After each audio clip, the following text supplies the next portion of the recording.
காலை நேரம், கடற்கரை ஓரம், காலை வீசிக்கிட்டு கையை வீசிக்கிட்டு ஏதோ சண்டைக்கு போகிற சிப்பாய் மாதிரி எல்லாரும் நடந்து போயிட்டுருக்கிறாங்க. நடைப்பயிற்சி. அதில் நமக்கு தெரிஞ்ச ஒருத்தர் எதிரில் வந்தார் ரொம்ப வேகமாக. என்ன சார் வாக்கிங்க அப்படின்னு கேட்டோம். அவரால் ஆமாம்னு பதில் சொல்ல முடியல, அவ்வளவு கஷ்டம். மூச்சு விடுறதுக்கே வாயை திறந்து மூடிக்கிட்டு இருக்கிறார். எங்கே பேசுறது? கொஞ்சம் நின்று நிதானித்து மூச்சு விட்டுட்டு அதுக்கப்புறம் சொன்னார் ஆமாம் அப்படின்னு. என்ன சார் இவ்வளவு வேகம்னோ? உங்கள் பேச்சை கேட்டுவிட்டு தான் சார் நடக்க ஆரம்பித்தோம். நீங்கள் தான் அடிக்கடி சொல்லிகிட்டு இருந்தீங்க நடக்கிறது நல்லதுன்னு. அன்னையிலேருந்து ஆரம்பிச்சுட்டேன். ஆனால் ரொம்ப கஷ்டமாக இருக்குது சார். இப்போ பாருங்கள், உங்கள்கிட்ட சுலபமாக பேசக்கூட முடியல, மூச்சு வாங்குது, உடம்பு கூட வலிக்கிறது மாதிரி இருக்குது அப்படின்னு அவர் பாட்டுக்கு பேச ஆரம்பிச்சிட்டார். உங்களை யார் சார் இவ்வளவு வேகமாக நடக்க சொன்னது? வேகத்தை குறைங்க, மெதுவாக நடங்க அப்படின்னோம். நீங்கள் நடக்கிறதுனால என்னென்ன சௌகரியம்னு அன்றைக்கி சொன்னீங்களே தவிர சௌகரியமாக நடக்கிறது எப்படின்னு சொல்லலையே அப்படின்னார் அவர். இன்னமும் லேசாக மூச்சு வாங்கிக்கிட்டே சொன்னால் கூட இவர் சொல்கிறதுலேயும் ஒரு நியாயம் இருக்குது. அதனால் இந்த நடைப்பயிற்சி பண்ணுறவங்க கவனிக்க வேண்டிய சில முக்கியமான குறிப்புகள் இருக்குது. அது என்னென்னங்கிறத அவங்க தெரிஞ்சுக்கணும். அது தெரிஞ்சு வச்சுக்கிறது நல்லது. இதெல்லாம் மருத்துவ நிபுணர்கள் சொல்கிற குறிப்புகள். அவங்க என்ன சொல்கிறாங்க தெரியுமா? உங்கள் வயசு 40க்கு மேலேயா? உங்கள் எடை இருக்க வேண்டியதை விட 10 கிலோ அதிகமாக இருக்குதா? நீங்கள் புகை பிடிக்கிறவரா? இதய நோய், இரத்த நாள நோய், உயர் இரத்த அழுத்தம் இப்படி ஏதாவது உங்களுக்கு உண்டா? அப்படின்னா நீங்கள் உங்கள் இஷ்டத்துக்கு வரிஞ்சு கட்டிக்கிட்டு நடைப்பயிற்சி பண்ண ஆரம்பிச்சிடாதீங்க. முதல்ல ஒரு மருத்துவ பரிசோதனை பண்ணிக்கோங்க, அதுதான் நல்லது அப்படின்னு அவங்க சொல்கிறாங்க. நடக்கிறப்போ, உடற்பயிற்சி செய்கிறப்போ மார்பு பகுதியில் அல்லது வேறு எங்கேயாவது தொடர்ந்து வலி இருந்ததுன்னா பயிற்சியை நிறுத்திவிட்டு டாக்டரை போய் பார்க்கணும். நடைப்பயிற்சி பண்ணுறப்போ உங்கள் சக்திக்கு தகுந்த மாதிரி மெதுவாக அதிக கஷ்டம் இல்லாமல் முன்னேறலாம். அங்கே என்ன போட்டியாக வைக்கிறாங்க? முந்திக்கிட்டு போய் என்ன பண்ண போகிறோம்? பரிசாக வாங்க போகிறோம். அதனால் நிதானம் அவசியம் அப்படிங்கிறது அவங்க ஆலோசனை. தொந்தரவு கொடுக்காத ஷூ, ட்ரெஸ்ஸு இதுகளை உபயோகப்படுத்துங்க. பாதத்தில் ஆடு தசை இருக்குல்ல, அங்கே ஏதாவது பிரச்சனை இருந்ததுன்னா டாக்டரை பாருங்கள். இந்த பாதத்தில் வலி வரும் அந்த இடத்துல. வெயில் காலமாக இருந்தால் தலைக்கு தொப்பி வச்சுக்கோங்க. பனியில் நடந்தாலும் அப்படி தான். தலையை பத்திரமா பார்த்துக்குங்க. நம்மக்கிட்ட ஏதோ கொஞ்சம் உருப்படியாக தெரியறது அது தானே. உடற்பயிற்சிக்கு முன்னாடி பின்னாடி பயிற்சி செய்கிறப்போ நிறைய தண்ணி குடிக்கலாமா. முதல் 1 மாதத்துக்கு கொஞ்சம் தளர்த்தியாக சாவகாசமாக நடக்கலாம். மணிக்கு 3 அல்லது 4 கிலோமீட்டர் வேகம்னு வச்சுங்களேன். அதுக்கப்புறம் வேகத்தை அதிகப்படுத்தலாம். மணிக்கு 6 அல்லது 8 கிலோமீட்டர் அளவுக்கு நடக்கலாம். நல்லா கையை வீசிக்கிட்டு நடக்கணும். மூச்சு விடுற எண்ணிக்கை அதிகரிக்கணும். இது மாதிரி ஒரு 30 நிமிஷம் நடக்கலாம். தனியாக நடந்து போகிறதுக்கு உங்களுக்கு என்னமோ மாதிரி இருக்குதா? கூட யாரையாவது சேர்த்துக்குங்க. ஒரு குரூப்பாக சேர்ந்து போகலாம். நடக்கிறதுங்கிறத ஒரு சந்தோஷமான சமாச்சாரமாக ஆக்கிக்கணும். தினம் இப்படி நடக்க வேண்டி இருக்குதே அப்படின்னு புலம்பிக்கிட்டே போகக்கூடாது. சில பேர் நடக்கிறப்போ கடந்த காலத்தை அசை போட்டுக்கிட்டே போவாங்க. சில பேர் வருங்காலத்தை அசை போட்டுக்கிட்டே போவாங்க. சில பேர் முக்கியமான திட்டம்லாம் இப்படி நடக்கிறப்போ தான் தீர்மானம் பண்ணுவாங்க. நடக்கிறதுனால மன இறுக்கம் குறையுது, பரபரப்பு குறையுது, மன ஆற்றல் பெருகுது, தன்னம்பிக்கை வளருது, முதுமை தள்ளி போகுது, செயல்திறன் அதிகரிக்குது. இதை தவிர உடம்புக்கும் பல விதமான சௌகரியங்கள் ஏற்படுது. அதனால் இது வரைக்கும் நடக்க ஆரம்பிக்காதவங்க இனிமேல் இந்த குறிப்புகளை கவனத்தில் வச்சுக்கிட்டு நடக்க ஆரம்பிச்சுடலாம். சார்லஸ் லேம்ப் அப்படின்னு ஆங்கில இலக்கிய மேதை ஒருத்தர். அவர் ஒரு தரம் உடம்பு சரியில்லைன்னு டாக்டர்கிட்ட போனாராம். டாக்டர் அவரை பார்த்துட்டு, நீங்கள் தினமும் காலையில் வெறும் வயத்தில் நடக்கணும் அப்படின்னாராம். வெறும் வயத்தில் நடக்கிறதுக்கு நான் தயார், ஆனால் வயிறு கிடைக்கணுமே சார். யார் வயத்து மேலே நடக்கிறது டாக்டர் அப்படின்னு கேட்டாராம் இவர். தானத்தில் சிறந்தது எது அப்படின்னு ஒரு கேள்வியை கேட்டு, தானத்தில் சிறந்தது நிதானம் அப்படின்னு அதுக்கு ஒரு பதிலும் சொல்கிறவங்க உண்டு. நிதானம் ரொம்ப அவசியம். அதுவும் இன்றைய உலகத்துக்கு ரொம்ப அவசியம். இன்றைக்கி உலகம் ரொம்ப பரபரப்பாக போய்கிட்டு இருக்குது. பொறுமையாக இருக்கணும்னு நினைக்கிறவங்களால கூட அப்படி இருக்க முடியறதில்ல. பொறுமையை சோதிக்கிறது மாதிரி பல சம்பவங்கள். அதையெல்லாம் சந்திச்சே தீர வேண்டியிருக்குது. எங்கே போனாலும் க்யூவில் நிற்க வேண்டியிருக்குது. எங்கே போனாலும் காத்துக்கிட்டு இருக்க வேண்டியிருக்கு.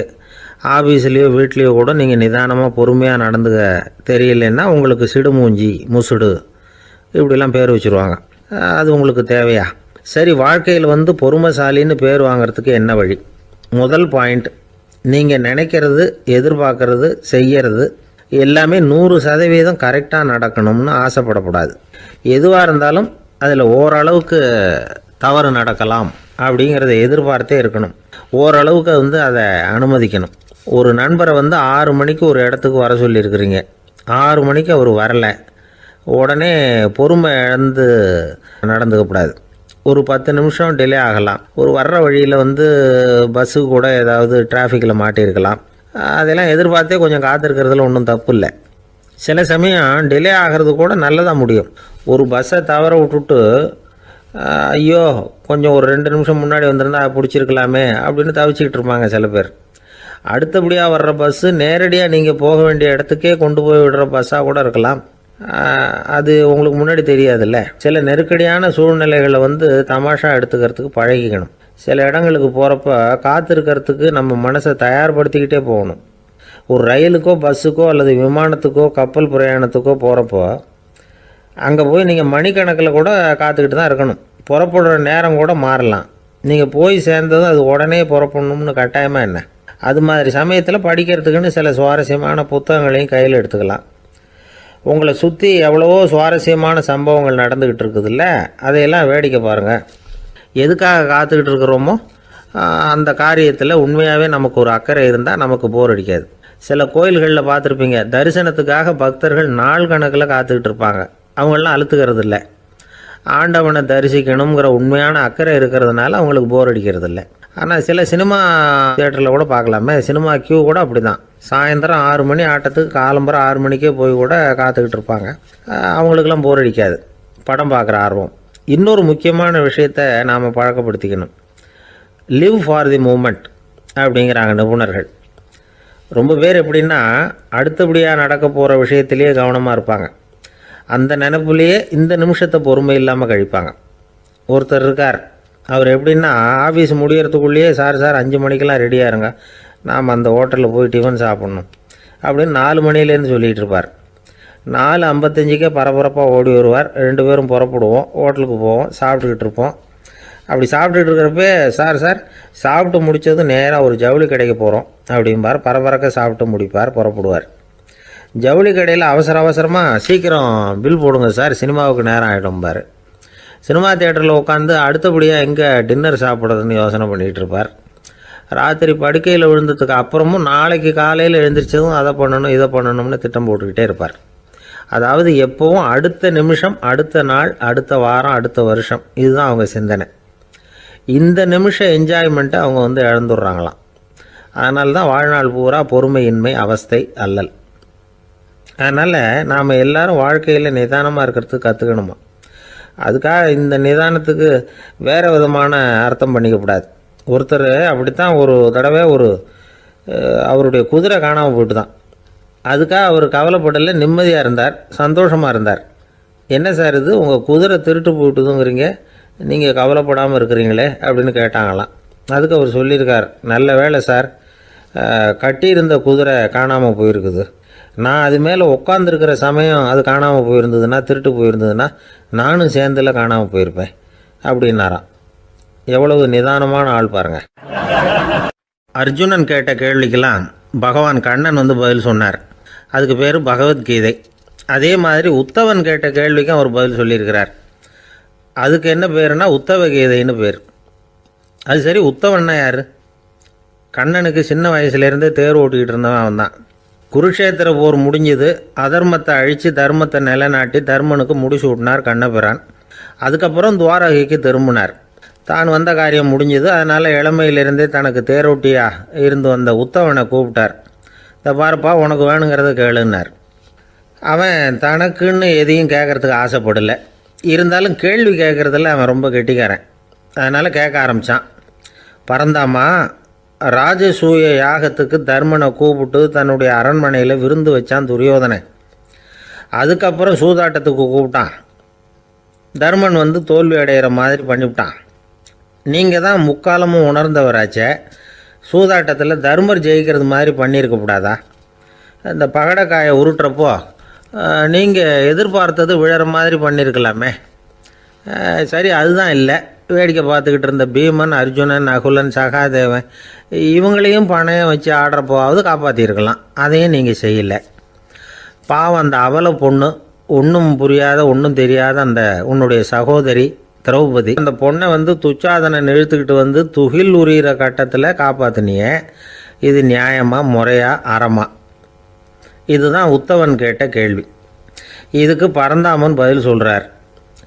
அப்படி கேள் உத்தவா, தருமனை துரியோதனன் சூதாட அழைக்கும் பொழுது என்ன சொன்னான் தெரியுமா? நான் பணையம் வைக்கிறேன், எனக்கு பதிலாக என்னுடைய மாமன் சகுனி பகடக்காய்களை உருட்டுவான்னு சொன்னான். உடனே தருமன் எனக்கு பதிலாக என்னுடைய மைத்துனன் கண்ணன் பகடக்காய்களை உருட்டுவான்னு சொல்லியிருக்கலாமே, அப்படி சொல்லலை. என்ன செஞ்சான் தெரியுமா? துரியோதனன் கூட சூதாட்டத்துக்கு சம்மதிச்சிட்டோம், கடவுளே இது என்னுடைய மைத்துனன் கண்ணபிரானுக்கு தெரியக்கூடாது அப்படின்னு வேண்டிக்கிட்டான். இதனால் தருமன் எனக்கு மனசால் தடை போட்டுட்டான். அதனால் அரண்மனைக்கு வெளியிலேயே என்னை கூப்பிடுவாங்கன்னு நான் காத்துக்கிட்டு இருந்தேன். பீமன், அர்ஜுனன், நகுலன், சகாதேவன், திரௌபதி இவங்களை பணையம் வச்சு ஆடுறப்போவாவது கூப்பிடுவாங்கன்னு பார்த்தேன். அப்பவும் அவங்க என்னை கூப்பிடல, நினைக்கல. திரௌபதியை துச்சாதனன் கூந்தலை பிடிச்சி இழுக்கிறான். அப்போ கூட அவள் தன்னுடைய உடல் பலத்தால் தடுக்கிறதுக்கு முயற்சி பண்ணாலே தவிர என்ன நினைக்கல. துரியோதனன் சபைக்கு இழுத்து செல்லப்பட்ட திரௌபதி அறநூல்களையும் அரச நீதிகளையும் சொல்லிக்கிட்டு இருந்தாலே தவிர என்ன நினச்சே பார்க்கல. துகில் உரிகிற கட்டத்தில் தான் ஹரி ஹரி கண்ணா பரந்தாமன்னு கூப்பிட்டா, அதனால தான் அப்போ போய் நான் காப்பாற்றினேன் அப்படின்னா பரந்தாமன். அப்படின்னா நீ அழைச்சாதான் போவியா, நீயா போக மாட்டியா அப்படின்னு கேட்குறான் உத்தவன். ஆமாம், நான் கூப்பிட்டா தான் போவேன். மனிதர்கள் செய்யக்கூடிய செயல்களையெல்லாம் அவங்கவுங்க போக்கிலேயே விட்டுட்டு வேடிக்கை பார்த்துக்கிட்டு இருப்பேன். நான் குறுக்கிட்டு ஒன்றுமே செய்ய மாட்டேன் அப்படின்னா பரந்தாமன். மனுஷன் தவறு பண்ணுனா திருத்த மாட்டியா, சும்மா பார்த்துக்கிட்டு தான் உட்காந்துருப்பியா அப்படின்னு கேட்குறான் உத்தவன். நான் மனுஷனுடைய உள்ளத்தில் இருக்கிறப்போ என் எதிரில் மனுஷன் தவறு பண்ண மாட்டான் அப்படின்னு ஆனால் கண்ணன். அதாவது யார் நினைக்கிறாங்களோ அவங்க உள்ளத்துலலாம் அவன் இருக்கிறான். அப்படி இருக்கிறப்போ தவறு செய்ய மனுஷன் அஞ்சுவான். இதுதான் உத்தவ கீதைங்கிறது. இந்த காலத்துலேயும் சில பேர் பகவான் மாதிரி அடுத்தவங்க கஷ்டப்படுறத வேடிக்கை பார்த்துக்கிட்டு இருக்கிறது உண்டு. அன்றைக்கி அப்படித்தான். நடுத்தெருவில் ஒரு திருடனை பிடிச்சி எல்லாரும் சேர்ந்து அடிச்சுக்கிட்டு இருக்கிறாங்க. ஒரு ஆள் மட்டும் தள்ளி நின்று அதை வேடிக்கை பார்த்துக்கிட்டு இருக்கான். பார்த்துக்கிட்டு சிரிச்சுக்கிட்டு இருக்கிறான். என்ன சார் இது, பாவம் அந்த ஆளை போட்டு அப்படி அடிக்கிறாங்களே அப்படின்னும். அடிக்கட்டும் சார், அவன் அடி வாங்க வேண்டிய ஆள் தான் அப்படின்னா அவன். ஏன் சார் அப்படி சொல்கிறீங்க அப்படின்னு கேட்டோம். பின்ன என்ன சார், நான் ஒருத்தர் பையில் இருந்த பர்ஸை எடுக்கிறதுக்கு முயற்சி பண்ணிக்கிட்டு இருந்தேன். அதுக்குள்ளே அவன் முந்திக்கிட்டு அபேஸ் பண்ணிவிட்டான். பர்ஸை அவன் எடுத்துட்டான். பார்க்குறதுன்னா எடுக்கிறது அவனா? என்ன சார் நியாயம் இது? நல்லா வாங்கட்டும் அப்படிங்கிறான். ஒரு ஊரில் ஒரு சித்தர் இருந்தார், சூஃபி சித்தர். அவர் ஞானம் பெற்ற ஒரு சித்தர். ஒரு நாள் அந்த நாட்டு மன்னன் அவரை பார்க்கறதுக்காக வந்தான். என்ன வேணும் உனக்குன்னு கேட்டார். நான் கடவுளை பார்க்கணும், அதுக்கு நீங்கள் தான் உதவி பண்ணணும் அப்படின்னா அவன். சித்தர் கொஞ்சம் யோசனை பண்ணார். சரி போயிட்டு நாளைக்கு வாடினார். அதே மாதிரி மன்னன் போயிட்டு அடுத்த நாள் வந்தான். இங்கே நீ என்னோட ஒரு வாரம் தங்கியிருக்க வேண்டியிருக்கும்னார். சரின்னா ஒரு பிச்சை பாத்திரத்தை தூக்கி கையில் கொடுத்தார். அவனுக்கு ஒன்றும் புரியல, இருந்தாலும் வாங்கிட்டான். வாங்கிட்டு இதை என்ன செய்யணும் அப்படின்னு கேட்டான். இதை ஒன்றும் செய்ய வேணாம், இதை எடுத்துக்கிட்டு பக்கத்தில் உள்ள கிராமங்களுக்கு போ, வீடு வீடாக பிச்சை எடுத்துக்கிட்டு வா. அப்படி வந்த பிறகு தான் உனக்கு சாப்பாடும் ஓய்வும் கிடைக்கும். ஒரு வாரம் இப்படி செய், அதுக்கப்புறம் 8வது நாள் நாம் கடவுளை பற்றி யோசிக்கலாம் அப்படின்னார். இப்படி ஒரு சொன்னதை கேட்டதும் அந்த அரசனுக்கு அதிர்ச்சி ஆயிட்டுது. ஒரு மாதிரி ஆயிட்டான். தன்னுடைய சொந்த நாட்டில் சொந்த குடிமக்கள்கிட்ட போய் பிச்சை எடுக்கிறதா அப்படின்னு யோசனை பண்ணி பார்த்தான். அதுக்கப்புறம் மெதுவாக அவன் அந்த சித்தரை பார்த்தான். ஐயா, சொந்த நாட்டிலேயே பிச்சை எடுக்கிறதுன்னா எனக்கு ஒரு மாதிரியாக இருக்குது, வெக்கமாக இருக்குது. நான் வேணும்னா வெளி தேசத்தில் எங்கேயாவது போய் பிச்சை எடுக்கவா அப்படின்னு கேட்டான். இதுக்கு அந்த சித்தர் ஒரு சம்மதிக்கலை. இதை பாரு, உன்னால் பிச்சை எடுக்க முடியலன்னா பேசாமல் திரும்பி அரண்மனைக்கே போயிடு. அதுக்கப்புறம் கடவுளை பற்றியெல்லாம் பேசுறதுக்கு என்னை தேடிட்டு வரக்கூடாது அப்படின்னு விட்டார். மன்னன் தயங்கினான். இருந்தாலும் மனசை சரி பண்ணிட்டு சம்மதிச்சான். சரிங்க, ஒரு வாரம் இங்கே தங்குறேன், நீங்கள் சொல்கிறது மாதிரி பக்கத்து கிராமங்களுக்கு போகிறேன், வீடு வீடாக பிச்சை எடுக்கிறேன், வர்றேன் அப்படின்னா. ஒரு வாரம் தெரு தெருவாக பிச்சை பாத்திரத்தோடு அலைஞ்சான். சொந்த ஊரில் சொந்த குடிமக்கள்கிட்ட பிச்சை எடுத்தான். 7 நாள் முடிஞ்சுது. 8வது நாள் அந்த சித்தர் மன்னனை கூப்பிட்டார். இப்படி வாழ்னார். வந்தான். இனிமேல் நீ கடவுளை பற்றி என்கிட்ட கேட்கலாம்னார். இனிமே கேட்கறதுக்கு ஒன்றுமே இல்லை சுவாமின்னா இவன். ஒரு வார காலம் பிச்சை எடுத்த பிறகுதான் கடவுளை காண முடியும் அப்படின்னு நான் கனவு கூட காணவில்லைன்னா. அப்படின்னா நீ பிச்சை எடுத்த காலத்தில் அப்படி என்னதான் நடந்தது அப்படின்னு கேட்டார் அவர். சுவாமி, ஒரு வார காலம் பிச்சை எடுத்ததில் என்னுடைய ஆணவம் அழிஞ்சுட்டுது. அது இப்போ இருக்கிற இடமே தெரியல. இப்போ அதை காணவே காணோம். பிச்சைக்காரனாக இருந்தப்போ பெற்றதை மன்னனாக இருக்கும்போது பெற முடியாதுங்கிறத புரிஞ்சுக்கிட்டேன் அப்படின்னா மன்னன். அடக்கம் பிறந்தவுடன் தெய்வீக கதவுகள் திறந்து கொள்ளுகின்றன அப்படிங்கிறார் ஓஷோ. நம்மால் ஒருத்தன் ஆணவம் அழியணுங்கிறதுக்காக ஒரு திருவோட்டை எடுத்துக்கிட்டு தெரு தெருவாக பிச்சை எடுக்க ஆரம்பித்தான். என்ன, தெய்வீக கதவுகள் திறந்துதா அப்படின்னு கேட்டார் ஒருத்தர். தெய்வீக கதவு திறக்கிறதுக்கு முன்னாடியே எங்கள் வீட்டு கதவு சாத்திக்கிட்டுதுன்னா. என்னடா சொல்கிறேன்னார். இனிமேல் வீட்டுக்குள்ளேயே வர வேணாம், இதையே தொழிலாக வச்சுக்கோ அப்படின்னு எங்கள் வீட்டில் சொல்லிவிட்டாங்க சார் அப்படின்னா. ஒரு ஊரில் ஒரு மன்னர் இருந்தார். ஒரு நாள் அவருடைய அரசவைக்கு ஒரு ஓவியன் வந்தான். அவன் சீனா தேசத்திலிருந்து வந்தவன், தாவோ சிந்தனையாளன். அவன் அங்கே வந்து மன்னர் முன்னாடி நிற்கிறான். யாரும் செய்ய முடியாத ஒரு காரியத்தை என்னால் செய்ய முடியும்னா. இவன் இப்படி சொன்னதை கேட்டதும் ஏற்கனவே அங்கே இருந்த அரசவை ஓவியன் ஒருத்தனுக்கு கோபம் வந்துட்டுது. இதோ பாரு, இப்படிலாம் பேசக்கூடாது, நான் வேணும்னா உன்னுடைய சவாலை ஏற்றுக்கிறேன் அப்படின்னா. நாம் 2 பேரும் ஓவியம் தீட்டுவோம், அதை பார்த்துட்டு நம்ம 2 பேரில் யார் சிறந்த ஓவியன் அப்படிங்கிறத மன்னரே தீர்மானம் செய்யட்டும், என்ன சொல்கிறேன் அப்படின்னு கேட்டான் அவன். அவனும் சரின்னு ஒத்துக்கிட்டான். போட்டி ஆரம்பமாச்சு. அரசர் அவங்களுக்கு 2 சுவர்களை ஒதுக்கி கொடுத்தார். 6 மாத காலம் அவகாசம் கொடுத்தார். 2 ஓவியர்களும் அவங்கவுங்க வேலையை ஆரம்பித்தாங்க. இரவு பகலாக வேலை செய்ய ஆரம்பிச்சுட்டாங்க. 6 மாதம் முடிஞ்சது. அரசர் வந்து பார்த்தார். முதல்ல தன்னுடைய அரசவை ஓவியர் தீட்டியிருந்த ஓவியத்தை பார்த்தார். ரொம்ப பிரமாதமாக இருந்தது, பாராட்டினார். இதோ பாரு, உன்னுடைய ஓவியம் அற்புதமாக இருக்குது, உயிரோட்டம் உள்ளதாக இருக்குது, கலையின் உச்சமே இதுதான், இதை விட சிறந்த ஒரு ஓவியத்தை வேற யாராலையும் படைக்க முடியாது அப்படின்னார். அதுக்கப்புறம் அந்த சீன ஓவியன்கிட்ட போனார். எங்கே உன்னுடைய ஓவியம்னு கேட்டார். திரைச்சீலையை விலக்கி விட்டு பாருங்கன்னா. மன்னர் வந்து அந்த திரைச்சீலையை விளக்குனார். உள்ளே வந்து ஓவியம் இருக்க வேண்டிய இடம் கண்ணாடி மாதிரி தெரிஞ்சுது. அவன் அந்த 6 மாத காலமாக அந்த சுவரை வந்து தேய்ச்சி தேய்ச்சி கண்ணாடி மாதிரி ஆக்கி வச்சிருக்கிறான். அதுக்கு நேராக எதிர் சுவரில் அரசவை ஓவியன் தீட்டின ஓவியம் இருக்குது. அது எதிரில் இருந்த இந்த கண்ணாடியில் பட்டு பிரதிபலிக்குது. மன்னர் யோசனை பண்ண ஆரம்பித்தார். அப்புறம் அந்த சீன ஓவியனை பார்த்து கேட்டார். இதை பாரு, நீ என்னுடைய ஆளை வந்து தோற்கடிச்சுட்ட அப்படிங்கிறதுல சந்தேகம் இல்லை, ஆனாலும் எங்களை ஏமாத்தி இருக்கிற, எந்த ஓவியமும் நீ வரையிலையே அப்படின்னார். அரசே, இதுதான் உண்மையான ஓவியம், உயிருள்ள ஓவியம். இது வந்து மனோபாவங்களை பிரதிபலிக்கும், மாறுகின்ற காலங்களை அப்படியே காட்டும் அப்படின்னா அந்த சீன ஓவியன். கையால் வரைகிற ஓவியங்களில் சலனம் இல்லை, கண்ணாடி அப்படி கிடையாது, சக்தியின் ஓட்டம் அதில் எப்பவும் இருந்துக்கிட்டே இருக்கும். கண்ணாடி மட்டுமே ஜீவன் உள்ள ஓவியமாக இருக்க முடியுங்கிறத அந்த சீன ஓவியன் தெரிஞ்சு வச்சிருந்தான். ஏன்னா அவன் ஒரு தாவோ சிந்தனையாளன். ஒவ்வொரு குழந்தையும் இந்த கண்ணாடியோடு தான் பிறக்குது. ஆனால் நாம் என்ன செய்கிறோம்னா ஓவியங்களை கண்ணாடி மீது பதிப்பிச்சு விடுறோம். கண்ணாடி நம்மளை பிரதிபலிக்குது. நம்முடைய அழகோ அவலட்சணமோ கண்ணாடியை பாதிக்கிறது இல்லை. ஏன்னா அதுக்கு மனம் கிடையாது. கடந்து போன வினாடியை பற்றி அது சிந்திக்கிறது இல்லை. அடுத்த கணத்தை பற்றின எதிர்பார்ப்பும் அதுகிட்ட கிடையாது. அதுதான் பற்றற்ற நிலை. மனிதனுக்கு தேவைப்படுறது அதுதான். கண்ணாடிக்கிட்டே இருந்து நாம் வந்து கற்றுக்கொள்ள வேண்டிய பாடம் இது. வாழ்க்கையில் வந்து மனிதர்களை நேசிக்கலாம், உலகின் அழகையெல்லாம் பிரதிபலிக்கலாம், ஆனால் எதையும் பற்றி கொண்டு விடக்கூடாது அப்படிங்கிறது பெரியவர்கள் அறிவுரை. துயரம்ங்கிறது பற்றுக்களின் சாயை. கண்ணாடி முன்னாடி நிற்கிறப்போவெல்லாம் நமக்கு இந்த ஞாபகம் வரணுமா. ஒரு குடும்ப தலைவர் ஒரு நாள் காலையில் விடிஞ்சு எழுந்திரிச்சதும் சத்தம் போட்டார். யார் இந்த கருங்குரங்கு படத்தை என் ரூமில் கொண்டாந்து மாட்டி வச்சது அப்படின்னு கத்தினார். சமையல் கட்டிலிருந்து மனைவி பதில் சொன்னாங்க. தூக்க கலக்கத்தில் உளராதுங்க, நல்லா பாருங்க, அது படம் கிடையாது, முகம் பார்க்குற கண்ணாடி அப்படின்னாங்க. ஒரு பள்ளிக்கூடம் வகுப்பு நடந்துக்கிட்டு இருக்கு. ஆசிரியர் பாடம் நடத்திக்கிட்டு இருக்கிறார். நடத்தி முடித்த உடனே கேட்டார், மாணவர்களே, இதுவரைக்கும் நான் நடத்தின பாடத்தில் உங்களுக்கு ஏதாவது சந்தேகம் இருக்கா அப்படின்னு கேட்டார். அப்புறம் ஒவ்வொருத்தராக கேட்டார்.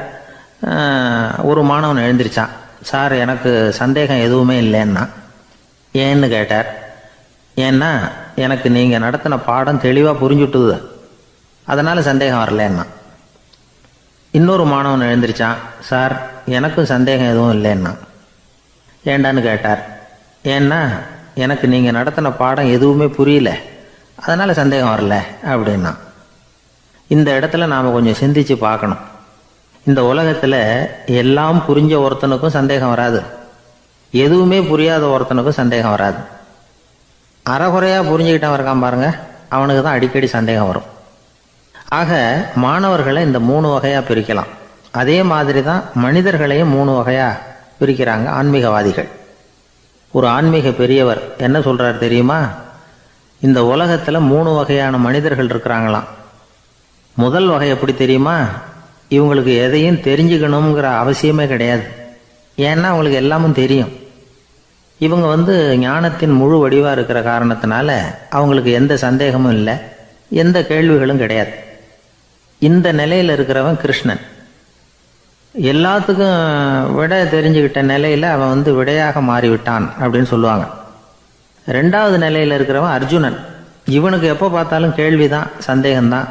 பதில் சொல்ல சொல்ல அவனுக்கு இருக்கிற சந்தேகமும் அதிகமாகிட்டே இருக்கும், குறையவே குறையாது. அர்ஜுனன் மாதிரி உள்ளவங்க எப்பவும் கேள்வி கேட்டுக்கிட்டே இருப்பாங்க. ஒரு கேள்விக்கு விட கிடைச்சுட்டுன்னு வைங்க, உடனே இன்னொரு கேள்வி அவங்ககிட்ட இருந்து வரும். கிருஷ்ணனுடைய நிலை எப்படின்னா அது கேள்விகளே அற்ற ஒரு நிலை. அர்ஜுனனுடைய நிலை எப்படின்னா அது கேள்விகளை தவிர வேறு எதுவும் அற்ற ஒரு நிலை. இவங்களை தவிர இன்னொரு ஆள் இருக்கிறான், அவனுக்கும் கேள்விகள் அற்ற ஒரு நிலை தான். அவன் யாருன்னா துரியோதனன். இவனுக்கு தெரிஞ்சுக்கணுங்கிற எண்ணமே சுத்தமாக கிடையாது. ஆவலே இல்லைங்கிறதுனால அதை புரிஞ்சுக்கணுங்கிற அவசியமும் இல்லை. அதனால் அவனுக்கு கேள்விகள் அற்ற ஒரு நிலையில் அவன் இருந்துகிட்டு இருக்கிறான். எல்லா பதிலும் தெரிந்து கொண்ட நிலையில் கிருஷ்ணனும் கேள்விகள் அற்ற நிலையில் இருக்கிறான். தெரிஞ்சுக்கணுங்கிற ஆவலே இல்லாத துரியோதனனும் கேள்விகள் அற்ற நிலையிலே இருக்கிறான். இப்படியும் இல்லாமல் அப்படியும் இல்லாமல் 2ம் கெட்டான நிலையில் இருக்கிறானே, அவன் தான் அர்ஜுனன். அதனால் பெரியவங்கள்லாம் என்ன சொல்கிறாங்கன்னா, இந்த உலகத்தில் அர்ஜுனன்களாக இருக்கிறவங்க ஒன்று துரியோதனனாக மாறிடணும், இல்லைன்னா கிருஷ்ணனாக மாறிடணும். இதை தவிர வேற வாய்ப்பு இல்லை. துரியோதனன் மாதிரி உள்ளது விலங்கு நிலை, கிருஷ்ணன் மாதிரி உள்ளது தெய்வ நிலை. அர்ஜுனன் விலங்காவும் ஆக முடியல, தெய்வமாகவும் ஆக முடியல. இப்படி 2ம் கெட்டானா இருக்கிற வரைக்கும் இந்த கேள்விகளும் பிரச்சனைகளும் இருந்துகிட்டே தான் இருக்கும். இதுதான் பெரியவர்கள் சொல்லுகிற அனுபவ உண்மை. ஒரு ஆசிரியர் ரொம்பவும் விரிவாக விளக்கமாக பாடம் நடத்தின பிறகு, மாணவர்களே ஏதாவது சந்தேகம் இருந்தால் கேளுங்கன்னாராம். ஒரு மாணவன் எழுந்திருச்சான். சார், எனக்கு ஒரு சந்தேகம்னா. என்னன்னு கேட்டார். இது வரைக்கும் என்ன பாடம் சார் நடத்துனீங்க அப்படின்னா அந்த பையன். ரொம்ப பேருக்கு கூட்டத்தில் பேசுறதுன்னா பயம். நமக்கு ஒன்றும் தெரியாதுன்னு மற்றவங்க நினச்சிடக்கூடாதுங்கிற எண்ணம் தான் இதுக்கு காரணம். ரொம்ப முக்கியமான ஒரு கூட்டம்னா பயமும் அதிகமாக இருக்கும். முக்கியமானவங்கள்லாம் வருவாங்களே, அவங்களாம் நம்மளை பற்றி மட்டமாக நினச்சிருவாங்களே அப்படிங்கிற பயம் வந்துடும். ஆனால் மேடை பேச்சுங்கிறது அவ்வளவு கடினமான ஒரு காரியம் இல்லைங்கிறாங்க அது சம்பந்தமான நிபுணர்கள். யாரும் பேச்சாளர் ஆகலாம், இது ஒன்றும் பெரிய கிஃப்ட்டு கிடையாது அப்படின்னு அவங்க சொல்கிறாங்க. நீங்கள் ஒரு சிறந்த பேச்சாளர் ஆகணுமா அப்படின்னா அதுக்குன்னு சில ஆலோசனைகளை சொல்லி வச்சுருக்கிறாங்க அனுபவசாலிகள். முதல் ஆலோசனை என்னென்னா, உங்கள் பேச்சு எளிமையாக இருக்கணும். ஏதாவது ஒரு கருத்து அல்லது 2 கருத்து சொன்னால் போதும். 20 அல்லது 30 கருத்துக்களை சொல்லிகிட்டே போகக்கூடாது. 2வது ஆலோசனை, நீங்கள் என்ன பேச போகிறீங்கிறது முதல்ல உங்களுக்கு நல்லா புரியணும். அதுக்கப்புறம் தான் அதை அடுத்தவங்களுக்கு புரிய வைக்க முடியும். எப்படி ஆரம்பிக்க போகிறோம், எந்த கருத்தை முக்கியமாக வலியுறுத்த போகிறோம், எப்படி முடிக்க போகிறோம் அப்படிங்கிறத முதல்ல நல்லா சிந்தித்து மனசில் வச்சுக்கணும். கடைசியாக என்ன சொல்கிறீங்களோ அதுதான் கேட்குறவங்க மனசில் நிற்கும். 3வது ஆலோசனை என்னென்னா, உங்கள் பேச்சு சுருக்கமாக இருக்கணும். ஒரு 15 நிமிஷம் பேசுகிறது ரொம்ப பொருத்தம். மணிக்கணக்கில் பேசிக்கிட்டு இருக்கிறது நல்லதில்லை. 4வது ஆலோசனை, நீங்கள் பேசுகிறது உண்மையாக இருக்கணும். உங்களுக்கு உண்மையான அனுபவங்கள் இருக்கும், அதை சொல்லலாம். உங்களுடைய உண்மையான அனுபவங்களை மற்றவங்களோட பகிர்ந்துக்கணும், அதுதான் முக்கியம். 5வது ஆலோசனை, ஆரம்பத்தில் கொஞ்ச நேரம் உங்களை பற்றியும் எதிரில் உள்ளவங்களை பற்றியும் சம்மந்தப்படுத்தி ஏதாவது பேசி ஒரு நெருக்கத்தை ஏற்படுத்திக்கணும். ஒவ்வொருத்தரும் இப்போ இவர் பேச போகிறது நம்ம சம்மந்தப்பட்டது அப்படின்னு நினைக்க ஆரம்பிச்சிருவாங்கல்ல, அதுக்கப்புறம் அவங்க கேட்க தயாராகிட்டாங்கன்னு அர்த்தம். எதிரில் உட்காந்துருக்கிற கூட்டத்திலேருந்து 3 பேரை தேர்ந்தெடுங்க. அதாவது வலது பக்கம் ஒருத்தர், நடுவில் ஒருத்தர், இடது பக்கம் ஒருத்தர். அதாவது உங்களை ரொம்ப கனிவாகவும் ஆர்வமாகவும் பார்க்குறவராக பார்த்து தேர்ந்தெடுத்துங்க. மனசுக்குள்ளே நீங்கள் பேசும்பொழுது என்ன பண்ணணும்னா, இவங்களை நேருக்கு நேராக மாறி மாறி பார்த்துக்கிட்டே பேசுனீங்கன்னா நீங்கள் ஏதோ ஒட்டுமொத்த கூட்டத்தையும் பார்த்து பேசுகிறதாக ஒரு உணர்வு அது ஏற்படுத்திவிடும். 6வது ஆலோசனை என்னென்னா, சொற்பொழிவுன்னா நீங்கள் பேசணும், படிக்கக்கூடாது. எழுதி படிக்கிறது நல்லா இருக்காது. குறிப்புகள் வேணும்னா வச்சுக்கலாம். படிக்கிறது பேப்பர்லேருந்து வர்றது மாதிரி இருக்கும், பேசுகிறது இதயத்திலேருந்து வர்றது மாதிரி இருக்கும். அப்புறம் 7வது ஆலோசனை சொல்கிறாங்க. அது என்னென்னா, மேடையில் ஏறி நின்ன உடனே இயல்பாக மூச்சை இழுத்து விட்டுங்க, இயல்பு நிலைக்கு வாங்க, அதுக்கப்புறம் இயல்பாக பேச ஆரம்பிக்கலாம் அப்படிங்கிறாங்க. இவ்வளவும் பேச்சு கலையில் வல்லுநர்களாக இருக்கிறவங்க சொல்லுகிற ஆலோசனைகள். இதையெல்லாம் கடைபிடிச்சா நமக்கும் அதுக்கும் வெகு தூரம்னு நினச்சிக்கிட்டு இருந்த ஒன்று இப்போ கிட்டத்தில் நெருங்கி வந்துடும். நாம் சொல்கிறபடியெல்லாம் அது கேட்கும். ஒரு பேச்சாளர், அவருக்கு சுருக்கமாகவே பேச தெரியாது. மேடையில் ஏற்றி விட்டுவிட்டா போதும், ஆரம்பிச்சிருவார், நிறுத்த மாட்டார், பேசிக்கிட்டே இருப்பார். ஒரு தடவை அவர் ஒரு கூட்டத்தில் ரொம்ப நேரம் பேசிக்கிட்டே இருக்கிறார். எதிரில் பொறுமை இழந்த ஒருத்தர் தன்னுடைய கை கடிகாரத்தை காட்டினார். அதை கவனித்த பேச்சாளர், மன்னிக்கணும், கை கடிகாரம் நான் கொண்டுகிட்டு வர மறந்துட்டேன், அதுதான் நேரம் போனதே தெரியல அப்படின்னு சொல்லியிருக்கிறார். இதுக்கு அவர் சொன்னாராம் கோபமாக, ஏய்யா கடிகாரத்தை தான் பார்க்க முடியல, மறந்துட்டேன், பக்கத்தில் மாட்டிருக்கிற கேலண்டரையாவது பார்க்கக்கூடாதா அப்படின்னாராம். ஜெருசலேம் அங்கே உள்ள ஒரு தேவாலயம், அதில் உள்ள பலிபீடத்தின் முன்னாடி ஒரு பெட்டி உண்டு. அது காணிக்கை பெட்டி. ஆலயத்துக்கு வர்றவங்க பிரார்த்தனை பண்ணிவிட்டு திரும்பி போகிற சமயத்தில் அந்த பெட்டியில் காணிக்கை போடுவாங்க. அவங்களால எவ்வளவு முடியுமோ அவ்வளவு போடுறது வழக்கம். அவங்கவுங்க வசதிக்கு தகுந்த மாதிரி போடுவாங்க. வசதி உள்ளவங்களாக இருந்தாலும் சரி, வசதியே இல்லாத வறியவர்களாக இருந்தாலும் சரி, ஆலய காணிக்கை பெட்டியில் காசு போடுறது அவங்களுக்கு ரொம்ப பெருமையான ஒரு செயல். ஒரு சமயம் இயேசு தம்முடைய சீடர்களோடு அந்த ஆலயத்துக்கு வரார். அங்கே உட்காந்து ரொம்ப நேரம் வழிபாடு பண்ணிகிட்டு இருக்கிறார். சீடர்களும் அந்த ஜபத்தில் கலந்துக்கிட்டாங்க. வழிபாடு முடிஞ்சுது. இயேசு உட்காந்துருக்கிறார்.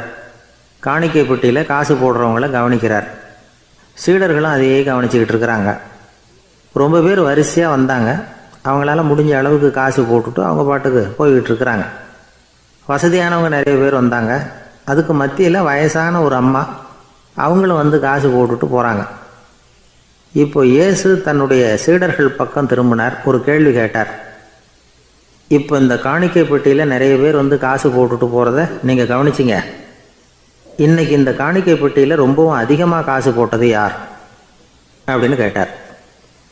முதல்ல வந்தார ஒரு பெரிய மனுஷன், அவர் தான் அதிகமாக போட்டார் அப்படின்னார் ஒருத்தர். 3வதாக வந்தவர் தான் அதிகமாக போட்டார், நான் கவனித்தேன் அப்படின்னாரு இன்னொருத்தர். இப்படி ஆளுக்கு ஒரு விதமாக சொல்கிறாங்க.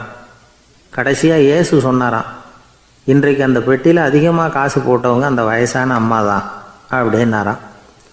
சீடர்களுக்கு ஒன்றும் புரியல. அந்த அம்மா ரொம்பவும் ஏழையாச்சே, அவங்க எப்படி அதிகமாக காணிக்கை செலுத்த முடியும் அப்படிங்கிறது அவங்க சந்தேகம். இயேசு விளக்குனார். நிறைய பேர் வந்தாங்க, நிறையவே காசுகள் போட்டாங்க, அது உண்மைதான். ஆனாலும் அந்த அம்மா என்ன பண்ணாங்க கவனிச்சிங்களா? வந்தாங்க, தன்னுடைய காசு பையை திறந்தாங்க, அப்படியே கொட்டுனாங்க. அதில் இருந்தது 2 காசுகள் தான். அந்த 2 காசும் காணிக்கை பெட்டியில் விழுந்துட்டுது. மற்றவங்கள்லாம் தங்கள்கிட்ட இருந்த செல்வத்தின் ஒரு சிறு பகுதியை எடுத்து பெட்டியில் போட்டாங்க. ஆனால் இந்த அம்மா தன்கிட்ட என்ன இருந்ததோ அதை அப்படியே போட்டுட்டாங்க. தன்னுடைய பிழைப்புக்காக வச்சுருந்த அவ்வளவையும் இழக்கிறதுக்கு தயாராகிட்டாங்க. அவ்வளவு தாராள மனசு அவங்களுக்கு. அதனால் அவங்க செலுத்தின காணிக்கை தான் அளவில் அதிகம் அப்படின்னார். விலை மதிப்பில்லாத முத்து புதையல் ஒருத்தனுக்கு கிடைக்க போகுதுன்னு வச்சுக்கோங்க. அதன் மதிப்பை உணர்ந்தவன் என்ன பண்ணுவான்? அதை அடையிறதுக்காக தன்கிட்ட இருக்கிற எதையும் கொடுக்கறதுக்கு தயாராக இருப்பான் இல்லையா? அது மாதிரி தான் இதுவும் அப்படின்னார். உலக மதிப்பீடுகளை துரும்பா தூசியாக மதித்து அதையெல்லாம் உதறி விடுகிறவன் இறையருள் அப்படிங்கிற இணையில்லாத செல்வத்தை பெறுகிறான் அப்படிங்கிறது இதில் உள்ள கருத்து. இறைவனுக்காக இழப்பதுன்னா துன்பப்படுகிறவர்களுக்காக, ஏழைகளுக்காக, ஏதுமற்றவர்களுக்காக இழப்பது அப்படின்னு அர்த்தம். உங்கள் அயலானுக்கு நீங்கள் என்ன உதவி செய்தாலும் அதை எனக்கே செய்கிறீர்கள் அப்படின்னு இயேசு சொல்லியிருக்கிறார். அடுத்தவங்களுக்கு உதவணுங்கிற குணம் இன்னைக்கு ரொம்ப குறைஞ்சி போச்சு. ஒருத்தன் வாழைப்பழத்தோல் வழுக்கி கீழே விழுந்துட்டான். பக்கத்தில் இருந்த நண்பன் உடனே இவனை தூக்கிக்கிட்டு போய் ஆஸ்பத்திரியில் சேர்த்துட்டான். அதுக்கப்புறம் சொன்னான், நீ அந்த வாழைப்பழத்தோலில் காலை வைக்க போகிறத முன்னாடியே நான் கவனிச்சுட்டேன் அப்படின்னு நானா. அப்படின்னா அப்போவே நீ எனக்கு உதவி செஞ்சுருக்கலாமே அப்படின்னு நானா. அவன், நான் டாக்டருக்கு உதவலாம்னு நினச்சிட்டேன் அப்படின்னா.